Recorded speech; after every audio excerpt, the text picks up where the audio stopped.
Assalamualaikum warahmatullahi wabarakatuh. Sebelumnya teman-teman mohon maaf ada masalah handphone tadi ya teman-teman sekalian, masalah teknis sehingga mulai agak terlambat pada hari ini, tapi mudah-mudahan tidak mengurangi esensi yang akan kita bicarakan pada tema pagi ini. Mohon izin sebentar. Baik. Saya sapa dulu semuanya. Assalamualaikum warahmatullahi wabarakatuh.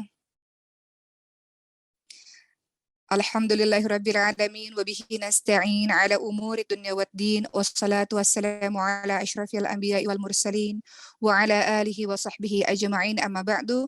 Rabbi shrah li sadri wa yassir li amri wahlul 'uqdatam min lisani yafqahu qawli.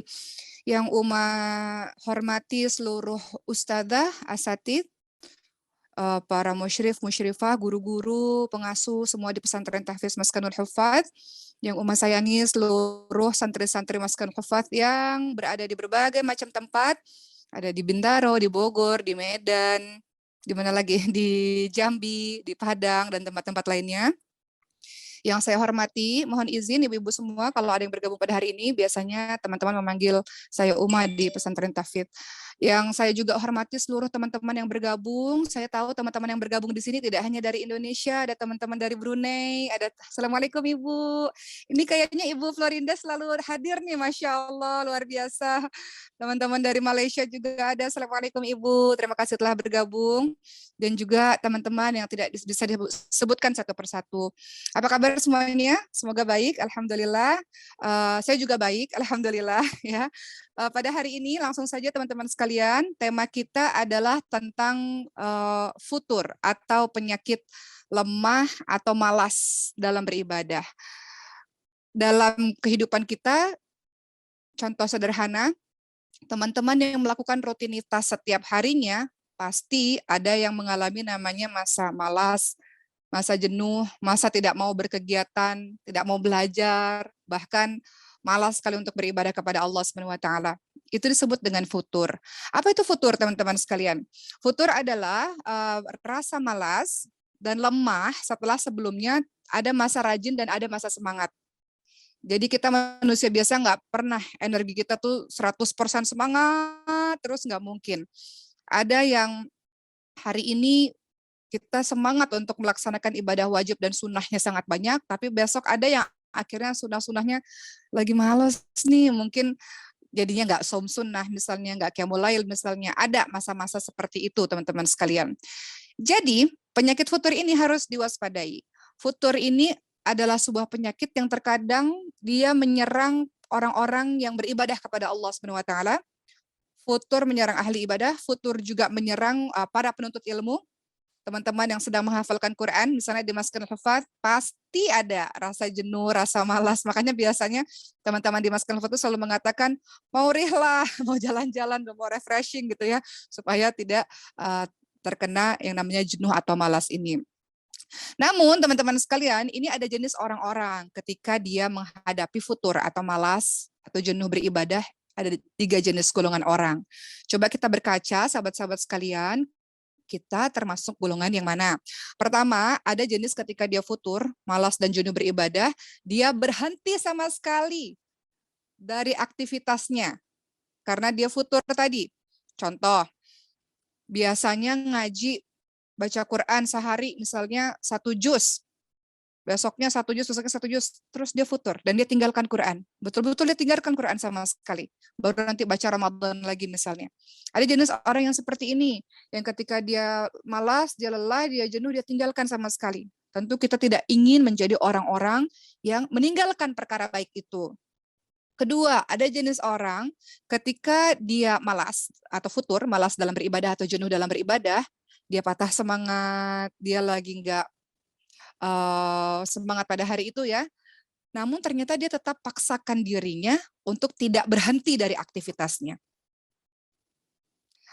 Dia akan mengatakan saya bisa, saya semangat. Biasanya para penuntut ilmu begitu. Mohon izin, saya bercerita, Uma bercerita teman-teman sekalian. Uma pernah dalam kondisi yang sangat malas sekali kuliah, pernah. Karena pada saat itu mengambil cuti kuliah karena tahun 2008 pada saat itu ada syuting di Mesir, balik ke kampus itu malas sekali, futur luar biasa, malas, nggak mau lagi. Rasanya setiap kali kuliah tuh beban gitu, malas gitu. Udah tingkatannya beda sama angkatan-angkatan yang selama ini gitu. Tapi kemudian akhirnya menepuk-nepuk diri bahwa harus semangat. Jadi ada jenis orang futur yang kedua adalah mereka berada dalam keadaan yang futur, tapi mereka tetap tidak berhenti dari aktivitasnya, tetap lakukan, walaupun mungkin semangatnya berbeda dari yang biasanya. Tapi itu yang baik, jangan berhenti, teman-teman sekalian. Walaupun sedikit tetap dilakukan, jangan berhenti. Kemudian yang ketiga, ini golongan yang terbaik. Apakah itu golongan yang kembali pada keadaan semula? Contoh tadi, para penghafal Quran di Masjidil Hufaz. Setiap hari teman-teman mendapatkan target minimal 2 halaman Al-Quran untuk teman-teman hafalkan. Untuk bisa teman-teman menyelesaikan hafalan 30 juz dalam waktu 1 tahun, 2-4 halaman, atau bahkan lebih. Kemudian teman-teman merasa jenuh, kemudian kita rihlah. Kita ada agenda wisata 2 hari atau 3 hari. Setelah itu kembali lagi dalam keadaan yang fresh dan kemudian kembali menghafalkan Quran. Itu adalah yang terbaik. Golongan yang kembali pada keadaan semula. Dan orang-orang seperti itu adalah golongan-golongan yang sedikit. Maka berterima kasihlah kepada Allah yang telah memberikan semangat kepada kita untuk terus beribadah, untuk terus menuntut ilmu. Yang paling mahal dari kita semua apa teman-teman sekalian? Salah satunya adalah semangat. Semangat itu nggak bisa dibeli, nggak bisa dijual masalahnya. Jadi kalau teman-teman Allah kasih semangat, Allah kasih taufik, Allah kasih pertolongan untuk beribadah, mohon maaf, Allah kasih pertolongan untuk menuntut ilmu, maka banyak bersyukur kepada Allah dan banyak doa yang buat kita semangat Allah, yang buat kita istiqamah Allah, yang buat kita mudah dalam menuntut ilmu, mudah dalam beribadah, mudah dalam baca Quran, mudah dalam bangun malam, itu adalah Allah. Jadi kita minta sama Allah supaya kalau futurnya nggak lama-lama, cepat kembali kepada sedia kala. Baik, teman-teman sekalian, ada satu pepatah yang mengatakan untuk bisa terus-menerus istiqomah dalam keadaan semangat, dalam suatu kondisi, itu adalah hal yang mustahil. Atau kita lihat Nabi Muhammad SAW, beliau bersabda, istiqomahlah kalian walaupun kalian memang tidak mampu sebetulnya. Tapi berjuanglah untuk istiqomah. Memang ada teman-teman, kita saatnya malas sekali, kan ada ya, biasanya kalau udah malas tuh nggak mau ngapa-ngapain, pengennya di rumah terus, nggak mau melakukan kegiatan apapun. Maka cara yang terbaik adalah kita menyadari bahwa kita sedang mengalami futur, malas atau sedang mengalami jenuh. Yang berbahaya adalah kalau dia tidak menyadari dia dalam keadaan yang futur. Karena kalau kita menyadari, kita bisa mengobatinya, mengobati rasa malas itu, mengobati rasa jenuh itu. Yang berbahaya adalah kalau dia lagi malas, tapi dia tidak menganggap bahwa dia lagi futur. Dia menganggap itu hal yang biasa. Sehingga nanti menjadi penyakit yang hebat, penyakit kronis yang akhirnya sulit untuk diobati. Padahal futur itu harus diobati, teman-teman sekalian. Iman itu kan naik turun.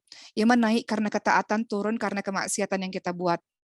Umat selalu menganalogikan dengan handphone. Handphone itu sama juga. Kadang dia tinggi baterainya, kadang dia rendah baterainya, low battery. Dan biasanya itu kalau sudah low, apa yang harus dilakukan? Di-charge. Sama seperti orang-orang yang sedang futur. Orang-orang yang sedang lemah, orang-orang yang sedang jenuh, harus diobatin, harus di-charge lagi. Bagaimana caranya nanti kita akan bahas setelah yang berikut ini. Namun kita lihat teman-teman sekalian, Nabi Muhammad SAW dalam sebuah hadits yang sahih diriwayatkan oleh Imam Ahmad, beliau bersabda, sesungguhnya tiap amalan ada masa semangat, ada masa malas, ada masa futur, teman-teman sekalian. Barang siapa yang tatkala di masa futurnya ia tetap kembali kepada sunnahku, maka dia beruntung. Namun barang siapa yang masa futurnya bukan kepada sunnahku, masa malesnya justru tidak mengerjakan perbuatan-perbuatan yang baik, maka dia akan binasa. Ya, jadi ada kalanya teman-teman sekalian, kita ini hari ini lagi semangat banget untuk bersodakoh. Maka teman-teman sodakoh. Lagi semangat banget, pengen qiyamul lail dengan banyak rakaat, teman-teman lakukan. Karena terkadang teman-teman malas dalam melakukan itu. Seperti itu. Jadi futur ini atau malas atau jenuh ini dia bisa menimpa siapa saja, teman-teman sekalian. Kunci ketika kita sedang dihinggapi futur, dihinggapi malas adalah jangan sampai meninggalkan yang wajib. Jangan sampai meninggalkan yang wajib. Mungkin kita meninggalkan sunnah-sunnah. Contoh, kita ini terbiasa misalnya dalam satu hari kita sholat wajib ya. kemudian kita sholat qobliyah ba'diyah, kemudian kita sholat tahajud, kita sholat duha, kita baca Quran satu hari satu juz misal. Tapi hari ini kita lagi malas, lagi jenuh, lagi capek. Setidaknya jangan meninggalkan yang wajib. Lagi malas untuk yang mulai, lagi malas untuk duha, lagi malas untuk baca Quran. Ya, tapi setidaknya tidak meninggalkan yang wajib. Jangan sampai dia meninggalkan yang wajib. Mungkin futurnya dia meninggalkan sholat malam, futurnya dia meninggalkan sholat puasa sunnahnya, futur dia mengakibatkan dia meninggalkan rawatibnya misalnya, tapi jangan meninggalkan yang wajib. Jadi kalau kita dalam keadaan futur, selalu ingat bahwa oke, beberapa hal saya tidak kerjakan, tapi yang wajib tetap saya paksakan untuk saya kerjakan. Begitu teman-teman sekalian. Ada satu kisah mengenai futur. Jadi sahabat-sahabat Rasul juga mengalami futur. Para orang-orang soleh juga mengalami yang namanya imannya turun ya, dalam keadaan lemah, dalam keadaan malas. Ada juga. Coba kita lihat Hanzalah. Hanzalah ini salah seorang sahabat Nabi Muhammad Shallallahu Alaihi Wasallam. Siapa di sini yang namanya Hanzalah ya? Insya Allah. Hanzalah itu pernah berkata kepada Abu Bakar, wahai Abu Bakar, aku ini adalah orang yang sudah terjatuh pada kemunafikan. Padahal Hanzalah itu orang yang saleh luar biasa. Abu Bakar kaget. Kemudian Abu Bakar mengatakan, Subhanallah, apa yang kau katakan wahai Hanzalah? Kemudian Hanzalah bilang, bayangkan, kalau kita bersama Rasulullah, dan ketika Rasulullah menasihati kita, mengingatkan kita tentang surga, tentang neraka, maka kita merasa seakan-akan surga dan neraka itu ada di hadapan kita. Mohon maaf. Namun, ketika kita keluar dari majelisnya Rasulullah, ketika kita keluar dari pengajiannya Rasulullah, kemudian kita lupa, kata Hanzalah ya, kita bertemu dengan istri kita bertemu dengan anak-anak kita bertemu dengan kebun-kebun kita, kemudian kita lupa, kata Hanzalah. Kemudian apa yang terjadi? Abu Bakar As-Siddiq radhiyallahu anhu juga mengatakan demikian. Beliau mengatakan bahwa aku pun juga mendapati hal yang sama sepertimu. Maaf ya, minum dulu. Mohon maaf sebentar.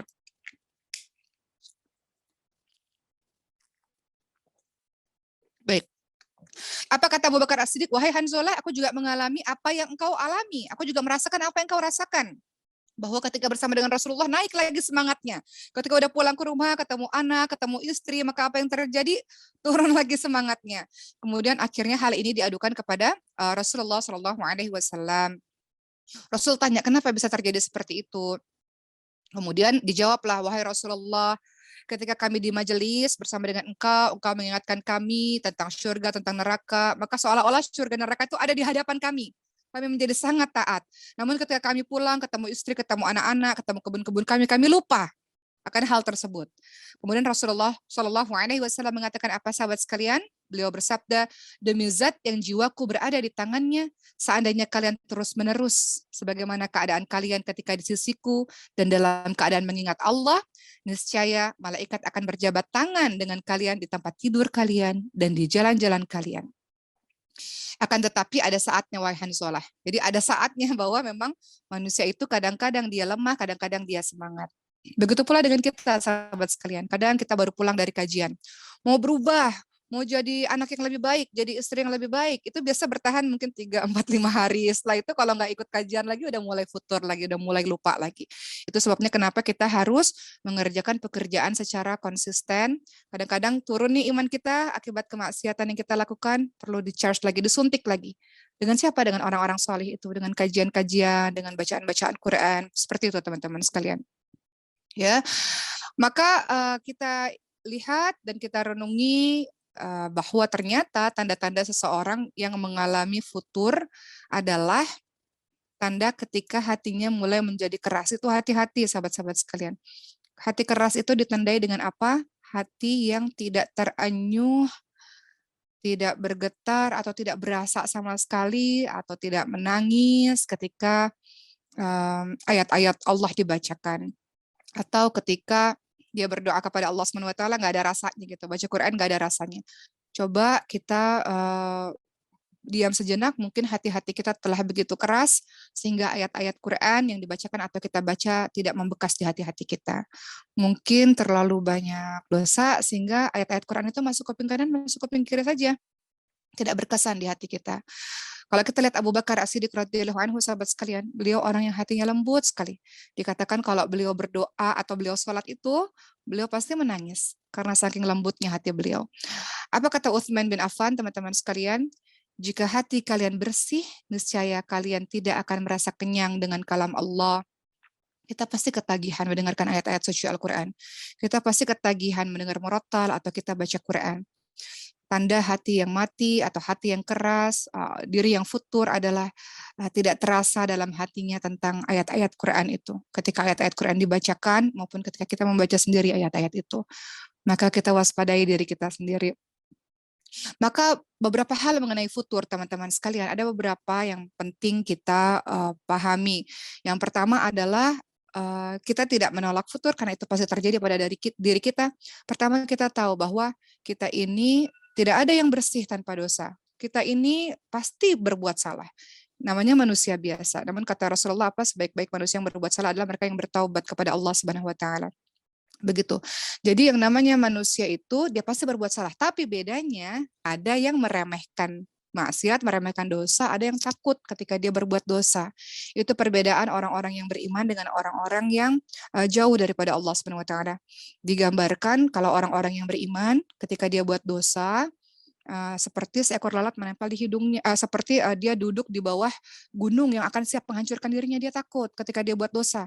Tapi ketika orang yang jauh daripada Allah, ketika dia buat dosa, seperti ada lalat yang menempel di hidungnya dan kemudian dia kibas begitu saja, saking dia merasa dosa itu begitu remeh. Jadi kembali lagi, terkait futur ada beberapa hal harus kita ketahui. Yang pertama adalah kita tahu pasti manusia itu berbuat salah atau berbuat dosa, berbuat khilaf, itu pasti. Nggak ada manusia yang suci, nggak ada manusia yang sempurna. Jadi pasti manusia merasakan futur, pasti. Hanya bedanya orang-orang yang beriman ketika dia buat dosa, dia ketakutan luar biasa. Orang-orang yang jauh daripada Allah ketika dia buat dosa, dia nggak ada rasa sama sekali. Apa hakikat dosa, sahabat-sahabat sekalian? Dosa adalah ketika kita melakukannya diam-diam dan kita nggak ingin orang lain tahu, dan ketika kita buat bergetar hati kita. Tapi kalau dosa itu dilakukan berkelanjutan, berterusan, maka mungkin saja nggak ada lagi rasa getar, rasa takut dalam diri kita. Karena hati kita sudah semakin keras, semakin kita biasa dalam melakukan perbuatan dosa itu. Jadi terkait futur ada satu tadi, yang pertama, manusia ini pasti terjerumus dalam dosa maksiatnya, jadi pasti merasakan futur. Kedua, sahabat-sahabat sekalian, kita harus menyadari bahwa hati ini itu mudah sekali untuk bolak-balik. Hari ini kita taat, besok kita buat dosa, terus kita taubat sama Allah, terus kita buat dosa lagi. Itu hati manusia seperti itu, cepat berbolak-balik. Makanya hati kita ini dinamakan qalb, karena dia mudah terbolak-balik. Apa kata Rasulullah SAW, teman-teman sekalian? Sungguh hati anak Adam itu lebih cepat terbolak-balik daripada panci yang bergoyang karena mendidih. Itu kata Rasulullah. Artinya apa? Artinya cepat sekali kita hari ini kita buat salah, kemudian kita baik lagi, kemudian kita buat salah lagi, kemudian kita baik lagi. Misalnya apa? Misalnya sikap seorang ibu kepada anaknya misalnya. Sudah dikatakan bahwa atau seorang anak pada ibu ya, wala taqulahuma uf misalnya dalam surah Al-Isra ayat 23. Ini anak udah belajar nih, udah belajar agama, udah tahu nggak boleh bilang sama orang tuanya. Sehari 2 hari dijalanin, tapi lagi kesel kemudian keluar lagi kata misalnya. Jadi kita paham bahwa manusia ini cepat berbolak-balik. Makanya istiqamah itu sulit sekali. Makanya Umar selalu bilang, doa yang diucapkan Nabi Muhammad yang sangat sering adalah ya muqallibal qulub, tsabbit qalbi ala dinik. Wahai Allah yang membolak-balikkan hati, tetapkan hati kami atas agamamu. Karena begitu cepat kita berbalik, teman-teman sekalian. Makanya kita juga bilang apa? Ihdinas siratal mustaqim. Kita bilang, ya Allah, tunjukilah kami jalan yang lurus, ya Allah. Begitu. Umat tuh selalu ingat kejadian ketika salah seorang santri di Maskan Hafaz juga bercerita, kami ini penghafal Quran, tapi kadang-kadang apa yang sudah kami belajar, kami yang Allah larang kami malah lakukan, yang Allah tidak boleh kami malah lakukan, itu manusia. Memang seperti itu. Kadang-kadang dia buat baik, kadang-kadang dia buat salah. Cepat sekali kita berbolak-balik, teman-teman sekalian. Jadi pasti kita merasakan futur. Itu sesuatu yang pasti. Namun, teman-teman sekalian, Setelah kita tahu bahwa itu adalah hal yang pasti terjadi bagi setiap manusia, maka yang perlu kita bicarakan pada hari ini adalah bagaimana caranya agar kita bisa mengatasi futur kita. Supaya kita nggak malas terus-menerus sampai akhirnya kita berhenti untuk belajar, berhenti untuk melakukan amal soleh itu. Bagaimana caranya? Pertama, harus beramal sesuai dengan kemampuan. Jangan berlebih-lebihan, jangan memforsir, memaksakan diri. Ada orang yang misalnya apa ya? Misalnya dia beribadah terus-menerus, puasa setiap hari gitu ya. Khawatir nanti dia merasa udah nggak mau lagi gitu. Jadi yang pertama, syarat supaya kita bisa keluar dari futur adalah, mengurangi futur adalah beramal soleh sesuai dengan kemampuan, jangan terlalu berlebih-lebihan. Khawatir nanti teman-teman akan bosan dan kemudian berhenti dan meninggalkan. Apa kata Nabi Muhammad? Lakukanlah dari amalan yang kalian mampu untuk melakukannya. Demi Allah, Allah tidak akan bosan menerima amal hingga kalianlah yang bosan. Sesungguhnya amal yang paling dicintai Allah adalah yang sedikit-sedikit, tapi dia continue, ajak gitu, sedikit-sedikit, tapi dia selalu dilakukan. Jadi Allah nggak bosan, kita yang bosan. Seperti itu teman-teman sekalian. Pernah ada suatu kisah juga yang hari ini ingin menceritakan. Pada suatu ketika Nabi Muhammad SAW pernah masuk ke dalam sebuah masjid. Lalu Nabi Muhammad melihat ada tali yang terbentang antara tiang masjid dengan tiang masjid lainnya. Nabi Muhammad tanya, ini apa? Kok ada tali yang seperti ini? Kemudian salah seorang menjawab, ini adalah tali milik Zainab. Jika ia lelah dalam sholatnya, maka ia akan berpegang pada tali itu. Saking luar biasanya mau beribadah. Kemudian apa kata Nabi Muhammad SAW? Janganlah seperti itu. Lepaskanlah tali tersebut dan hendaklah tiap orang sholat sesuai dengan keadaan semangatnya. Jika ia lelah dalam sholat yang sudah terlalu lelah, dia boleh untuk duduk begitu. Jadi Rasul mengingatkan kepada kita untuk beribadah tidak terlalu terforsir sehingga mengakibatkan kita berhenti dan tidak mau mengerjakan sama sekali di kemudian hari. Tidak Rasul menginginkan kita beribadah sesuai dengan kemampuan kita. Kita yang paling mengerti tentang diri kita sendiri, teman-teman sekalian. Ada seorang yang berkata pada Rasul seperti ini, wahai Rasulullah, saya selalu sholat malam dan nggak tidur. Siangnya saya puasa dan nggak berbuka karena ingin mendapatkan derajat yang tinggi di sisi Allah Subhanahu wa taala. Apa kata yang lainnya juga berkata, ya Allah, ya Rasul, saya meninggalkan wanita-wanita dan saya nggak akan menikah untuk selama-lamanya. Kemudian apa kata Rasul? Ketika Rasul mendengar hal tersebut, kalian mengatakan hal-hal seperti ini, kata Rasul, demi Allah, aku adalah orang yang paling takut kepada Allah Subhanahu wa taala dan paling bertakwa di antara kalian. Akan tetapi, aku puasa, tapi aku juga berbuka. Aku sholat malam, tapi aku juga tidur. Dan aku menikahi wanita, kata Rasulullah. Kemudian Rasulullah mengatakan, barang siapa yang benci dengan sunnahku, maka bukan bagian dari golonganku. Rasulullah hendak mengatakan kepada kita semua, sahabat-sahabat sekalian, semua itu ada waktunya. Ada waktu kita beribadah, ada waktu kita belajar, ada waktu kita refreshing, ada waktu kita melakukan yang lain-lain. Semua ada waktunya. Begitu. Kemudian ini juga ada kisah yang terkenal juga yang juga sering Uma ceritakan berkenaan dengan seorang mukmin ini, dia pandai mengatur waktunya dan dia tahu setiap hal-hal itu ada haknya. Kisahnya Abu Darda dan Salman Al-Farisi yang mungkin sering teman-teman dengar. Salman Al-Farisi dan Abu Darda keduanya sahabat mulianya Rasulullah Shallallahu Alaihi Wasallam. Salman Al-Farisi datang ke rumahnya Abu Darda dan kemudian Salman Al-Farisi lihat bagaimana luar biasanya Abu Darda dalam beribadah. Puasa terus-menerus nggak buka, malam Qiyamul Lail terus-menerus gitu ya, menghidupkan malam dan sholat terus-menerus sampai akhirnya melihat istrinya Abu Darda ini berpenampilan tidak terlalu baik sampai Salman Al-Farisi bertanya, ada apa denganmu wahai Ummu Darda, istrinya Abu Darda? Karena Abu Darda, suamiku sudah tidak memiliki lagi hajat kepadaku, kata Ummu Darda. Lalu apa yang dikatakan oleh Salman Al-Farisi menasihati sahabatnya ini? Kata Salman Al-Farisi adalah, wahai Abu Darda, sesungguhnya Tuhanmu memiliki hak atas dirimu, yaitu untuk ibadah, betul. Tapi engkau juga punya hak untuk dirimu. Artinya kalau waktunya tidur, ya tidur. Waktunya makan, ya makan. Hakmu juga punya, tubuhmu juga punya hak atas dirimu. Kemudian tamu-tamumu kalau datang juga punya hak atas dirimu. Istrimu juga punya hak atas dirimu. Maka berikanlah masing-masing haknya. Ada waktu untuk Allah, ada waktu untuk diri sendiri, ada waktu untuk pasangan, seperti itu. Kemudian hal ini diceritakan pada Rasulullah SAW, kemudian Rasul membenarkan ucapan yang dikatakan oleh Salman Al-Farisi. Begitulah teman-teman sekalian, bahwa kita tidak bisa terlalu memforsir terus-menerus yang mengakibatkan kita menjadi malas dan kita berhenti. Disebutkan seperti ini sahabat-sahabat sekalian. Sesungguhnya di antara tanda kefakihan seseorang, ia memperhatikan kondisi imannya ketika berkurang. Dan di antara kefakihan seseorang, dia tahu ketika imannya sedang naik, dan dia tahu ketika imannya sedang turun. Gak semua orang menyadari itu, sahabat-sahabat sekalian. Di antara kefakihan seseorang itu adalah ia mengetahui kapan godaan syaitan itu datang kepadanya. Jadi bersyukurlah kepada Allah kalau teman-teman ngerasa, ya Allah, aku lagi futur nih, lagi malas banget. Karena nggak semua orang mengalami itu. Kadang orang bablas aja, nggak baca Quran, kayak nggak qiyamul lail, kayak nggak som, biasa aja. Karena nggak melakukan hal-hal seperti itu. Jadi bersyukurlah ketika Allah pilih teman-teman merasa gelisah. Itu hal yang bagus teman-teman sekalian. Teman-teman merasa gelisah karena ya Allah kok malas banget ya baca Quran. Itu adalah indikasi yang baik. Karena teman-teman merasa dan menyadari bahwa teman-teman futur selanjutnya cari obatnya. Supaya kita nggak terlalu lama dalam keadaan yang malas. Ketiga, gimana caranya sahabat-sahabat sekalian supaya kita tidak futur dalam kondisi yang terus bersemangat? Tentu saja memilih teman yang betul. Memilih teman yang betul. Seperti yang sudah kita tahu lah dalam banyak hadis-hadis Rasulullah yang sudah kita bahas dalam pertemuan-pertemuan sebelumnya, bahwa seorang sahabat itu bisa menarik.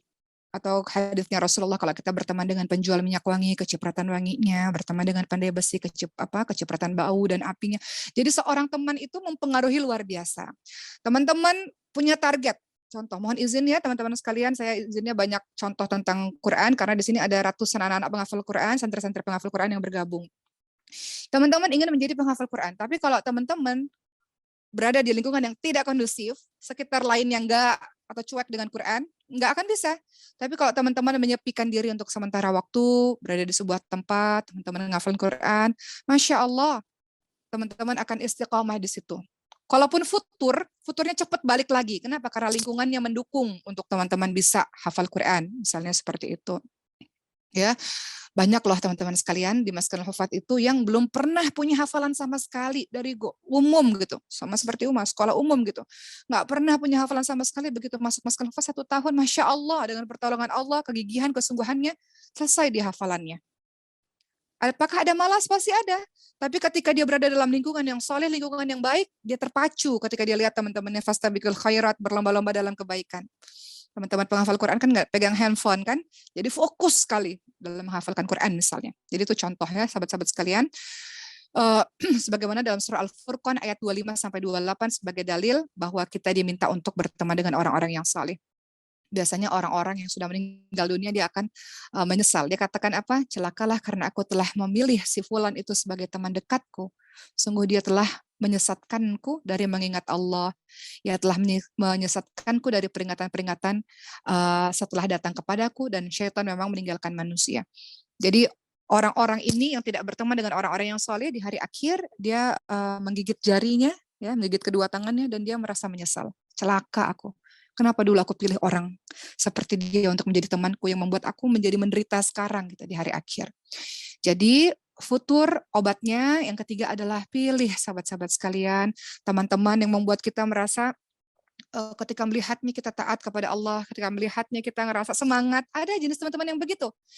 Baru memandangnya saja kita rasa ya Allah, ini malu nih hari ini belum baca Quran, ya Allah malu nih tadi nggak sholat tahajud, karena melihat wajahnya ya, wajah orang-orang soleh yang Masya Allah. Atau kita datang ke guru-guru kita, sahabat-sahabat sekalian, melihat wajah orang soleh itu menenteramkan hati kita.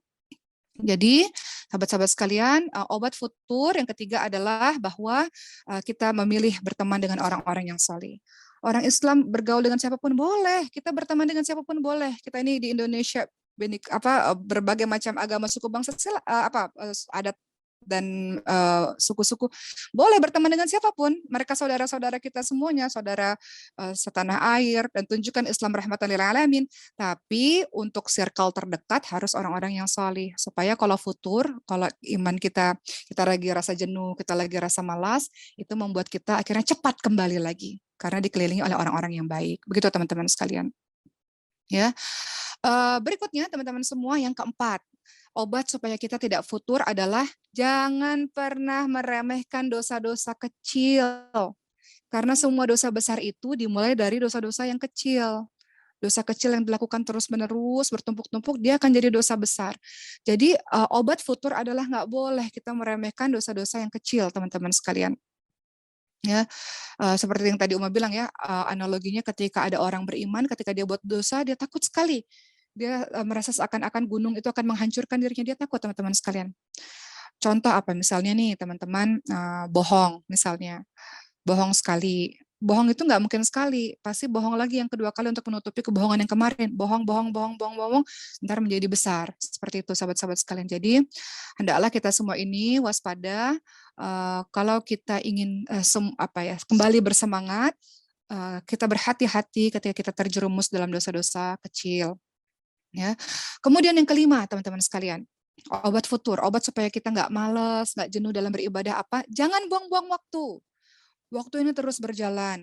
Hakikat waktu apa, sahabat-sahabat sekalian? Dia terus berjalan dan dia tidak akan kembali lagi. Banyak orang-orang menyesal. Kenapa ya dulu waktu remaja saya nggak hafal Quran? Kenapa ya dulu waktu remaja saya nggak belajar agama? Kenapa ya dulu waktu masa muda saya banyak maksiat misalnya. Jangan buang-buang waktu. Mumpung sekarang Allah memberikan waktu kepada kita, waktu kita singkat, umatnya Rasulullah itu hanya dikatakan 60 sampai 70 tahun saja dan itu sangat singkat teman-teman sekalian. Ayahnya Uma meninggal di usia 63 tahun kemarin. Rasanya singkat sekali, bersama dengan beliau itu sangat singkat. Dan kita juga nggak tahu, banyak sekali teman-teman kita lihat akhir-akhir ini usia-usia muda sahabat sekalian, 20 tahun, 21 tahun sudah meninggal dunia. Salah satu sahabat Uma, Amr ya, anaknya Ustadz almarhum Arifin Ilham, beliau meninggal dalam usia sangat muda, 20 tahun. Sahabat Uma juga guru-gurunya teman-teman di Maskan Hufat ya, Ustadz Mahfud, beliau meninggal dalam kecelakaan mobil gitu ya, ketika dalam agenda dakwah. Jadi waktu kita ini nggak banyak sahabat-sahabat sekalian, sehingga yang harus kita lakukan adalah jangan pernah membuang-buang waktu. Kata Rasul apa? Ada dua nikmat di mana banyak sekali manusia tertipu dalam keduanya. Nikmat apa sih? Nikmat sehat dan nikmat waktu luang. Kalau kita sehat, kadang kita lupa, kita bisa melakukan apapun. Kalau kita punya waktu yang lapang, waktu yang banyak, kita juga bisa melakukan apapun dalam bermaksiat kepada Allah. Makanya obat futur adalah jangan pernah buang-buang waktu. Kita tahu kita futur, kita malas, oke, kita kasih waktu untuk diri kita rehat sebentar. Jangan berlama-lama karena kita berkejaran dengan waktu, teman-teman sekalian.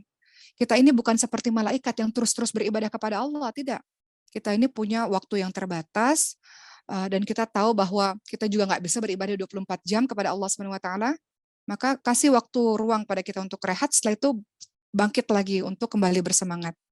Kalau para malaikat-malaikat memang selalu bertasbih memuji Allah ya, teman-teman lihat nanti dalam surah Fussilat 38, para malaikat-malaikat yang selalu memuji-muji Allah pagi, siang, hari tanpa pernah bosan. Manusia ini bosan, kita ini bosan sahabat-sahabat sekalian. Jadi supaya tidak futur, jangan pernah engkau membuang-buang waktu, jangan pernah engkau menyia-nyiakan waktu yang ada kepadamu. Mohon izin, Uma selalu memberikan logika seperti ini. Kematian kita itu dirahasiakan, sahabat-sahabat sekalian. Makanya kita ngerasa waktu kita itu panjang sekali. Jadi kita bebas melakukan apapun. Kita bebas untuk jahat sama orang, mungkin kita bebas untuk melukai hati orang, kita bebas untuk zalim sama orang. Karena kita ngerasa waktu kita panjang. Mungkin ada waktu untuk bertaubat. Tapi coba seandainya misalnya ada seorang dokter yang mengatakan engkau sakit parah dan rasanya umurmu hanya bertahan sekian hari. Pasti sekian hari itu nggak mau kita gunakan untuk futur kelamaan. Atau malas yang berlama-lama, pasti nggak mau. Andaikan kita tahu jadwal kematian kita, teman-teman sekalian, misalnya tinggal sehari, 2 hari, atau 3 hari, pasti dalam 3 hari itu apa yang kita lakukan? Orang yang senantiasa ingat mati apa teman-teman yang dia lakukan? Dia akan tawadhu, dia akan rendah hati. Dia nggak akan mau bermusuhan dengan siapapun, nggak mau. Ntar lagi mati, mau buat apa cari-cari musuh. Kemudian dia akan minta maaf kepada banyak orang misalnya, atau ketika ada orang yang dilukai, dia juga minta maaf, dia juga meminta maaf untuk menyembuhkan hati-hati mereka, dia kembalikan hak-hak orang yang mungkin dia ambil, seperti itu. Jadi kunci supaya kita nggak malas berlama-lama, nggak jenuh berlama-lama adalah kita senantiasa tidak membuang-buang waktu, karena kita tahu waktu kita terbatas. Kita mau jadi orang baik teman-teman sekalian, terlepas dari seluruh kesalahan, kekhilafan kita ini mau jadi orang baik. Sehingga waktu yang ada, kita minta sama Allah agar Allah bantu kita untuk jadi orang yang baik dan bersemangat kembali dalam melakukan ibadah demi ibadah. Kemudian yang keenam, sahabat-sahabat sekalian, yang keenam, apa caranya supaya kita tidak malas berlebihan, tidak futur secara berlebihan? Kita harus punya rutinitas harian yang tidak pernah ditinggalkan apapun yang terjadi. Setiap orang beda-beda. Uma punya guru, baru kemarin ngaji sama guru Uma, kemudian beliau mengatakan begini, saya ini sejak SMA sampai sekarang, sudah sekian puluh tahun, nggak pernah sekalipun meninggalkan sholat malam. Kemudian Uma tanya, kalau sakit gimana, Umi? Tetap melakukan sholat malamnya, walaupun mungkin dalam keadaan yang duduk gitu ya, ataupun mungkin rakaatnya dipersingkat seperti itu. Uma hanya mengatakan, Masya Allah, luar biasa orang-orang yang istiqamah, orang-orang yang salih ini. Begitulah teman-teman sekalian, supaya kita tidak futur terlalu lama, masing-masing kita ini berbeda, tapi kita harus punya rutinitas harian yang tidak ditinggalkan. Contoh, lagi yang lain, teman-teman rutin nih, teman-teman di pesantren kan rutin membaca zikir pagi petang yang tidak pernah ditinggalkan. Nanti keluar dari pesantren, diteruskan itu zikir pagi petang ya teman-teman sekalian. Jadi setiap subuh baca, setiap ba'da asar misalnya baca zikirnya. Setiap kita beda-beda amalan rutinitasnya. Jadi apapun yang terjadi adalah satu atau dua amalan yang secara sembunyi-sembunyi yang orang lain nggak tahu dan itu rutin kita lakukan. Walaupun hanya sekedar contoh satu hari satu ayat misalnya. Kalau nggak bisa satu hari satu juz, satu hari setengah juz. Kalau nggak bisa satu hari satu halaman. Kalau nggak bisa satu hari satu ayat, yang penting tidak ditinggalkan. Begitu teman-teman sekalian. Yang paling penting tidak meninggalkan rutinitas tersebut. Seperti itu. Atau hari Jumat ini, hari Jumat misalnya ya, teman-teman baca surah Al-Kahfi misalnya. Tidak ditinggalkan. Ketujuh. Apa yang harus dilakukan sahabat-sahabat sekalian supaya kita dalam kondisi yang terus bersemangat kepada Allah Subhanahu wa taala? Tentu saja kita banyak berdoa. Itu kunci dari semuanya. Ada kalimatnya tuh duit ya, doa, usaha, ikhtiar, tawakal ala Allah. Artinya dalam setiap kehidupan kita nggak bisa lepas. Ada ikhtiar diri sendiri pasti, usaha diri sendiri pasti, tapi juga ada doa. Doa ini menunjukkan kerendahan diri kita di hadapan Allah Subhanahu wa taala. Kita tahu kalau Allah nggak izinkan ya nggak akan pernah bisa. Allah yang bantu kita dalam melakukan semuanya. Makanya doanya tadi ya, Al-Fatihah ayat 5 tadi, ihdinas siratal mustaqim, yang sering teman-teman baca dalam salat, atau ya muqallibal qulub tsabbit qalbi ala dinik, seperti yang dibacakan oleh Rasulullah, atau doa istiqamah lainnya, Rabbana la tuzigh qulubana ba'da idh hadaitana wa hab lana min ladunka rahmah innaka antal wahhab, dan sebagainya. Bacalah doa-doa istiqamah itu yang membuat teman-teman ditolong oleh Allah untuk tetap apapun yang terjadi istiqamah lurus. Ya ada belok sedikit, manusia biasa kadang belok, tapi ketika belok cepat dia kembali lagi jalan yang lurus lagi untuk pertemuan kita kepada Allah Subhanahu wa taala. Kita ini kan hanya menanti pertemuan kepada Allah. Cerita sedikit teman-teman sekalian, sebentar lagi akhiri ya, karena teman-teman yang laki-laki sudah mau sholat Jumat. 2 tahun belakangan ini kan banyak kematian ya teman-teman sekalian. Dalam keluarga umat atau sahabat-sahabat kita semua, guru-guru kita semua itu kita banyak sekali mendengar kematian demi kematian. Kita pun menunggu giliran untuk itu. Jadi yang kita lakukan adalah kita fokus saja dalam melakukan amal-amal kebaikan, amal-amal sholih. Kalau kita malas, kalau kita jenuh, kita minta tolong sama orang-orang sholih. Kita datang kepada orang-orang sholih, teman-teman sekalian, kita doa, minta sama Allah, ya Allah, jangan kelamaan ya Allah, berikan lagi semangat ya Allah.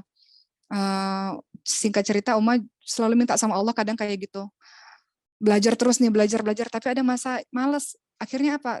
Sampai apa ya? Minta sama Allah tuh betul-betul ya Allah, tolong kasih semangat, kembalikan semangat lagi ya Allah. Karena dengan semangat kita jadi bisa mengerjakan semuanya dengan baik. Begitulah teman-teman sekalian. Ya. Yang ke-8, tadi keberapa ya? Tadi ke-7 ya teman-teman ya. Yang ke-8, kita menghilangkan kemalasan kita, jangan lupa kita zikir pagi petang, itu harus ya. Dalam zikir pagi petang itu berisi penjagaan yang luar biasa. Kita baca zikir petang, Allah melindungi kita dari petang sampai pagi. Kita baca zikir pagi, Allah melindungi kita dari pagi sampai petang. Perlindungan yang bermacam-macam. Perlindungan dari sihir, perlindungan dari orang-orang yang jahat, perlindungan dari macam-macam teman-teman sekalian. Perlindungan dari rasa malas, rasa takut, dan lain-lain. Jadi kita baca zikir pagi petang kita. Dan yang terakhir, yang sudah Uma katakan tadi, selalu mengingat mati. Seorang Ansor datang kepada Rasulullah SAW, ya Rasul, siapakah yang paling baik? Yang paling baik itu bukan yang lain-lain, yang paling baik itu mereka yang paling baik akhlaknya. Akhlak itu terlihat dalam lisan, terlihat dalam perbuatan. Kemudian sahabat Ansor itu bertanya lagi, ya Rasul, siapa sih yang paling pandai? Pandai itu adalah mereka yang ingat mati dan persiapkan bekal kematiannya. Insya Allah kalau kita senantiasa ingat mati, nggak akan lagi kita futur terlalu lama, teman-teman sekalian. Orang-orang sudah berlari menuju pendekatan kepada Allah, wafirru ilallah, dia lari terus kepada Allah, kita juga nggak mau ketinggalan. Begitu sahabat-sahabat sekalian ya, insya Allah mudah-mudahan ceramah singkat Uma pada hari ini setidaknya kembali mengingatkan kita bahwa kita manusia biasa, ada salah, ada futur, ada malas, tapi insya Allah selama kita dikelilingi oleh orang-orang yang baik, teman-teman istiqamah untuk mengaji, teman-teman istiqamah dengan Qur'annya, insya Allah teman-teman akan cepat kembali lagi untuk bersemangat, insya Allah. Baik, satu pertanyaan